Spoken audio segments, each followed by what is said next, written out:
பூலோக சொர்க்கம் என அழைக்கப்படும் சபரிமலை சன்னிதானம் விசு பூஜைக்காக இன்று மாலை 5 மணிக்கு திருநடை திறக்கப்பட்டது. 14/4/2023 அன்று படி பூஜையும் 15/4/2023 அன்று விஷு பூஜையும் நடைபெறுகிறது. 19/4/2023 அன்று இரவு ஹரிவராசனம் பாடி திருநடை மூடப்படுகிறது.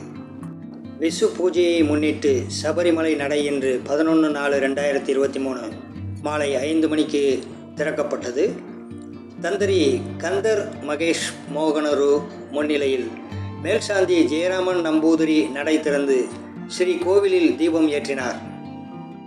பின்னர் ஆலி குண்டத்தில் தேங்காய் குண்டு ஏற்றப்பட்டு பிறகு பக்தர்கள் 18ஆம் படி ஏற அனுமதிக்கப்பட்டனர்.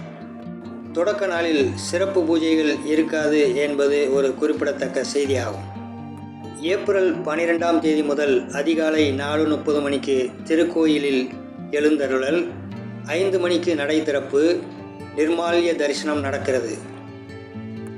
பின்னர் கிழக்கு மண்டபத்தில் கணபதி ஹோமமும் 5:30 மணிக்கு நெய்யாபிஷேகமும் அஷ்டாபிஷேகமும் நடக்கிறது.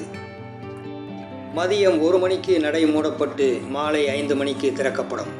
மாலை 6:30 மணிக்கு தீபாராதனைக்கு பின் புஷ்பாபிஷேகம் படிபூஜை நடக்கிறது. இரவு 10 மணிக்கு நடை மூடப்படும்.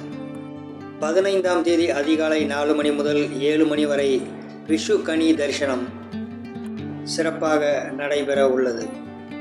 சுவாமியை தரிசனம் செய்த பிறகே பக்தர்களுக்கு விஷு கனி தரிசனம் செய்ய வாய்ப்பு வழங்கப்படுகிறது. தந்திரியும் மேல்சாந்தியும் இணைந்து பக்தர்களுக்கு கை நீட்டு காசு கொடுக்கின்றனர். இதையொட்டி ஏப்ரல் 12ஆம் தேதி முதல் 19ஆம் தேதி வரை பல்வேறு பூஜைகள் நடைபெறும். விஷு பூஜை மேடமாசம் பூஜை முடிந்து ஏப்ரல் 19ஆம் தேதி இரவு 10 மணிக்கு ஹரிவராசனம் பாடி நடை அடைக்கப்படும்.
പോകുന്നില്ല, പ്രശ്നം വെക്കാൻ പോകുന്നില്ല, പരിപാടിയുണ്ട്.